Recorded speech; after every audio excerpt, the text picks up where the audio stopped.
Olá, pessoal! Tudo bem com vocês? Espero que vocês estejam bem. E na aula de hoje nós vamos falar sobre PCMSO, Programa de Controle Médico e Saúde Ocupacional. Nós vamos passar por alguns temas importantes em relação a esse programa. Então, quais são os conceitos e qual a legislação? A NR7, que é a norma que trata sobre o PCMSO. Qual o link entre o PGR e o PCMSO? O PCMSO como um programa e não como um simples documento. E como que o técnico de segurança do trabalho participa na elaboração do PCMSO? Todos os trabalhadores, quando a gente fala em relação aos parâmetros legais, eles devem ter o controle de saúde de acordo com os riscos que eles estão expostos no ambiente de trabalho. Além dessa ser uma exigência legal, que está prevista no artigo 168 da CLT, ela também está respaldada pela Convenção 161 da Organização Internacional do Trabalho, da OIT. E aí é importante que nós sabermos que tem uma norma regulamentadora específica que trata em relação ao PCMSO, que é um programa de gerenciamento da saúde dos trabalhadores. A NR7 é essa norma, né? Atualmente, essa norma recebe o nome de PCMSO, Programa de Controle Médico de Saúde Ocupacional, que inclusive foi atualizada recentemente, né? Ela foi atualizada em março desse ano, mas antes de 1994, ela chamava simplesmente exames médicos. Em 1994 ela foi atualizada, passou a se chamar Programa de Controle Médico e Saúde Ocupacional, e agora em 2020, com essa atualização, não houve alteração no nome, mas ela teve algumas alterações em relação ao conteúdo da norma, que nós vamos falar ao longo dessa videoaula. Bom, qual que é o principal objetivo, né, da NR7 através do PCMSO? É proteger e preservar a saúde dos trabalhadores, né? É importante que a NR7, nessa atualização, ela já faz referência ao Programa de Gerenciamento de Riscos, ao PGR da organização. Então, o Programa de Gerenciamento de Riscos, a gente vai ver que ele é uma das bases para a elaboração do PCMSO, que tem como principal objetivo proteger e preservar a saúde dos trabalhadores. Isso é extremamente importante. Então, o principal objetivo do PCMSO é prevenção de doenças ocupacionais e preservação da saúde dos trabalhadores. A gente vai ver que todas as ações dentro do programa, elas vão convergir para esse objetivo central. O PCMSO, ele é parte de um conjunto mais amplo, né, de iniciativas que essa organização vai ter. Então, o PCMSO, ele está articulado com outras normas regulamentadoras. Essa é uma das diretrizes, né? Então, o PCMSO, por exemplo, vai se relacionar com a NR9, ele vai se relacionar com a NR1, como nós vimos, né, porque ele tem que estar alinhado, né, com as diretrizes também do PGR. Então, ele é parte de um conjunto de medidas da organização que deve estar aí alinhado com as demais normas regulamentadoras. Outra diretriz, né, a adequação aos riscos existentes na empresa. Então, o PCMSO, ele deve ser elaborado considerando os riscos ocupacionais que foram identificados e foram classificados pelo PGR, que é a diretriz da NR1, né? Então, isso é muito importante nós estarmos observando. Então, o PCMSO, ele vai, ao ser elaborado, ele vai ser elaborado com base em quê? Com base nos riscos que foram identificados. A gente vai entender um pouquinho mais essa relação daqui a pouquinho.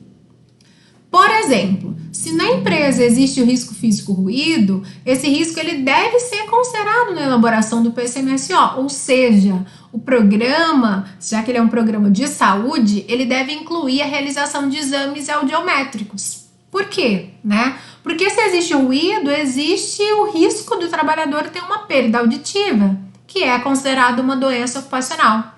E o PCMSO visa prevenir as doenças, né? Como nós falamos, as doenças ocupacionais. Então, é muito importante que nós levemos isso em consideração. E aí eu já chamo a atenção de vocês para essa questão. Olha só quão grande é a importância do técnico em segurança do trabalho e dos demais profissionais que estão envolvidos na elaboração do PGR, por exemplo. Porque se eu, porventura, deixar de identificar um risco que está presente no ambiente de trabalho, porque eu fiz uma identificação de riscos mal feita, eu posso prejudicar lá na frente o trabalhador, porque o médico não vai conseguir visualizar esse risco que eu não identifiquei e, consequentemente, ele não vai colocar dentro do PCMSO os exames que o trabalhador precisa fazer para que a saúde dele seja monitorada em relação ao risco que ele está exposto. Então, a gente vê, né, a importância da base, né, do PGR na elaboração do PCMSO. Vigência do PCMSO. O médico responsável pelo PCMSO, ele deve elaborar um relatório analítico do programa anualmente, considerando a data do último relatório, e esse relatório analítico, ele deve contemplar alguns itens, né, que a gente vai falar daqui a pouquinho. Antigamente, antes da atualização, né, da NR7, era um relatório anual que se chamava, né, esse mesmo relatório. Mas agora ele veio com a nomenclatura de relatório analítico e contempla alguns itens que não estavam contemplados anteriormente na NR7. Então, a gente precisa lembrar, quer dizer que o PCMSO ele tem que ser refeito anualmente? Não necessariamente, mas o relatório analítico sim, né? Se não houve mudança nos riscos, se não houve mudança nos processos de trabalho que vão impactar nos riscos ocupacionais, que vão impactar nos exames que têm que ser gerados, né? Eu não preciso todo ano fazer um novo PCMSO, né? Eu preciso analisar esse relatório que vai ser passado e aí sim verificar se estão tendo mudanças em relação ao comportamento da saúde dos trabalhadores, tá? E aí isso vai impactar consideravelmente em tomar novas medidas de controle, que vai impactar então em eu fazer atualizações do meu PGR, que consequentemente também vai impactar em alterações no meu PCMSO, tá?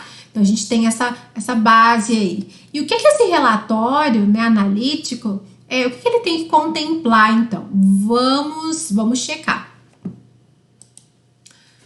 Número de exames que foram realizados durante o ano, o número e o tipo dos exames complementares, né, que foram realizados, a estatística dos resultados que deram, né, resultados aí anormais, isso é uma questão importante, tem que ser por tipo de exame, por unidade operacional, setor ou mesmo por função. Qual foi a incidência ou prevalência de doenças ocupacionais? Então, nós estamos tendo um índice de perda auditiva muito grande, né? Ou um índice de alterações na espirometria dos trabalhadores muito grande. Então, qual foi a incidência ou a prevalência de doenças relacionadas ao trabalho, né? Que também pode ser por unidade operacional, por setor ou por função. Informações sobre o número, o tipo de eventos e doenças que foram informadas na CAT, na comunicação de acidente do trabalho. Então, quais foram, né, essas informações, esses tipos de eventos ou doenças que foram informadas, e uma análise comparativa em relação ao relatório anterior do ano anterior. Então, né, eu fazer essa análise para verificar se houve variação nos resultados e principalmente quais foram essas variações. Importante, né? Se houve variação significativa, trabalhar essas variações, né? Essa é uma questão importante. As organizações, né, de graus de risco 1 e 2, com até 25 funcionários empregados, e as organizações de grau de risco 3 e 4, com até 10 empregados, podem elaborar o relatório analítico apenas com as alíneas A e B, que é o número de exames realizados e o número e o tipo de exames complementares, então, que foram realizados. Quem que elabora o PCMSO? Um outro ponto importante. Compete ao empregador. E aí, se a gente for olhar nesse item da norma da NR7, ele vai nos trazer, né, indicar o médico do trabalho responsável pelo PCMSO. Então, o técnico de segurança do trabalho pode elaborar o PCMSO? Não, né? Quem que deve elaborar o PCMSO? O médico do trabalho. Mas quer dizer que o técnico de segurança não tem nenhuma participação, né? Se a gente for olhar, a gente vai dar subsídio para essa elaboração. E aí a gente vai falar um pouquinho disso mais para frente. Mas quem então que é o profissional responsável por elaborar o programa de controle médico e saúde ocupacional? É o médico do trabalho. Se não existir, né, médico do trabalho lá na cidade, na localidade, né, a organização pode contratar um médico que seja de outra especialidade como responsável pelo PCMSO, né? Então vamos imaginar que na região não há médico do trabalho. A empresa, ela pode contratar um médico que seja de outra especialidade, né, para fazer então, para ser responsável pelo PCMSO. Vamos rever um pouquinho em relação ao conceito de doença ocupacional, né? É importante a gente observar essa questão. Por quê?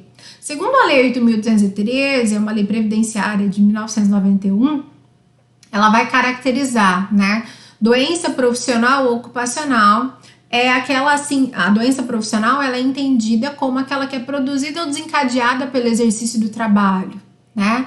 É peculiar a uma determinada atividade, conforme relação do antigo Ministério do Trabalho e Previdência Social. E ainda, né, no artigo 2º, ele vai falar, considera-se doença do trabalho, aquela que é adquirida ou desencadeada em função das condições, né, em que o trabalho é realizado. E aí um exemplo, né, de doença do trabalho. Então, é aquela que é adquirida ou desencadeada em função das condições do ambiente de trabalho, de como esse trabalho é realizado. Então, um trabalhador que exerce suas atividades no ambiente onde há exposição à poeira de sílica, por exemplo, se ele tiver uma doença chamada silicose, que é um tipo de pneumoconiose, né, isso é uma doença profissional ou ocupacional. Né? Por quê? Porque está intimamente ligada com a exposição desse trabalhador à sílica, que é um agente nocivo. Então, tem aí uma relação entre a atividade que o trabalhador executa, né, e o risco aí que ele tá exposto, e a doença que foi desencadeada. Aqui a gente tem, né, a relação do site do Ministério, né, agora o Ministério da Economia, Secretaria de Inspeção do Trabalho, aonde a gente tem o pessoal que trabalha, então, trabalho como causa necessária. Exemplos, intoxicação por chumbo e a silicose, né? Como nós acabamos de falar. Então, é uma das doenças que pode ser desencadeadas, então está na relação de doenças que pode ser desencadeada pelo trabalho. Importante a gente saber também o que não são consideradas como doença do trabalho. A doença degenerativa, aquela que é inerente ao grupo etário, a que não vai produzir incapacidade laborativa, e a doença endêmica, né, que é adquirida por um segurado, né, ou por um trabalhador habitante de uma região em que ela vai se desenvolver, salvo se for comprovado que ela é resultante da exposição ou contato direto aí, né, do trabalho. Explicando um pouquinho melhor essa questão, o que é doença degenerativa, né? Por exemplo, diabetes, arteriosclerose, hipertensão, né, pressão alta, doenças cardíacas, e da coluna vertebral, além do câncer, né? Apesar que tem alguns agentes que podem gerar câncer, tá? Mas aí tem que constar lá na lista de doenças ocupacionais, mal de Alzheimer, reumatismo, esclerose múltipla, artrite deformante, artrose, glaucoma, por exemplo, são exemplos de doenças degenerativas. Doenças inerentes ao grupo etário, né, são aquelas que estão relacionadas à idade, né? Por exemplo, é normal, com o avanço da nossa idade, a nossa a nossa audição ela ser reduzida, né? Isso é normal. Mas se o trabalhador está exposto, né, a ruído, aí essa questão já pode mudar de figura, porque eu posso ter essa perda auditiva potencializada pela exposição desse trabalhador ao ruído, tá? Então é importante a gente tomar cuidado com essas questões. Aquela que não vai produzir incapacidade laborativa, ou seja, que o trabalhador vai poder continuar trabalhando. E a doença endêmica, né? Uma doença localizada em espaço limitado, denominado faixa endêmica. Isso quer dizer que endemia é uma doença que se manifesta apenas numa determinada região, né? De causa local. Tem locais, por exemplo, que nós temos malária, mas é uma questão daquela faixa endêmica, né? Então, isso, por exemplo, não é considerado doença ocupacional, doença profissional, ok? Exemplos de doenças ocupacionais: a asma ocupacional, né, que vai obstruir aí as vias aéreas, quando, por exemplo, o trabalhador está exposto a poeira de algodão, linho, borracha, couro, madeira, né? A Layard-Dort, que é a lesão por esforço repetitivo, o distúrbio osteomuscular relacionado ao trabalho, podem ser caracterizadas como doenças ocupacionais. A PAIR, que é a perda auditiva induzida pelo ruído, né, que é a diminuição da audição decorrente da exposição a níveis elevados aí de ruído, também é considerada uma doença ocupacional. Doenças respiratórias, como as pneumoconioses, um exemplo, né, é a questão da silicose, que é uma pneumoconiose, que é desencadeada por aqueles trabalhadores que estão expostos à sílica, né, por exemplo. O PCMSO, ele deve ser elaborado por profissional que conheça os riscos da empresa, né? Isso é muito importante. Então, que conheça os riscos, que conheça as instalações. Caso contrário, dificilmente a gente vai conseguir ter uma integração assertiva entre o PGR e o PCMSO. A NR7, inclusive, trouxe essa diretriz, né? Que o médico ele pode fazer algum questionamento no inventário caso ele ache que não tenha algo ali que não seja pertinente, né? A NR7, na sua versão anterior, ela não trazia essa possibilidade ao médico do trabalho. Então, o PCMSO, ele vai controlar a saúde dos trabalhadores expostos a riscos existentes na empresa. Então, ele deve ser elaborado considerando os riscos ocupacionais que foram identificados no PGR. O que isso significa, né? Que para elaborar um PCMSO que realmente cuide da saúde dos trabalhadores, o médico precisa conhecer os riscos, né, existentes na empresa. Através dessa articulação, desse link, né, do PGR com o PCMSO. Isso é importante. Então, embora, né, o programa ele deve ter articulação com todas as normas regulamentadoras, a NR1, através do PGR, é onde tem aí uma articulação bem profunda. O médico vai conhecer os riscos existentes na empresa a partir do PGR. É nele que vai constar os tipos de risco, as avaliações, né, quantitativas, se estão acima, se estão abaixo do limite de tolerância, né, isso é um dos fatores que é levado em consideração, quantos trabalhadores estão expostos. Então, isso é muito importante. E são dados que vão subsidiar ao médico do trabalho para a elaboração do PCMSO. Como vimos, então, o PGR constitui uma fonte de informação muito importante para o médico elaborar o PCMSO. Por isso, o PGR deve ser muito bem elaborado, né? Deve contemplar todos os riscos. Dependendo do risco, é que o médico vai prever qual exame necessário. E cada tipo de risco exige um exame clínico que pode ser diferente aí para avaliar a saúde do trabalhador. É através do resultado desse exame que o médico vai verificar se o trabalhador está ou não desenvolvendo uma doença ocupacional. E o PCMSO, ele é uma importante etapa também para garantir se as medidas de controle que estão implantadas ou que estão sendo implantadas na empresa, elas estão ou não sendo eficazes, né? Se eu implantei, por exemplo, proteção de máquinas, né, enclausuramento de máquinas, eu forneço protetor auricular para o meu trabalhador, e mesmo assim, ele está tendo perda auditiva, é a hora da gente acender a luzinha vermelha aí e procurar verificar o que está acontecendo, né? Porque uma situação é incondizente aí com esse cenário que eu citei. Então, o médico responsável pelo PCMSO, caso ele observe alguma inconsistência no inventário de riscos, ele deve reavaliá-las em conjunto com quem foi responsável, né, pela elaboração do PGR. Esse é um item que não estava previsto, isso é o item 7.5.5, é um item que não estava previsto na NR7, né, antes da sua alteração, mas ele veio aí com a alteração agora em março de 2020, no novo texto da norma. Se o reconhecimento não detectar um risco específico, o controle médico vai poder se resumir a uma avaliação clínica global em todos os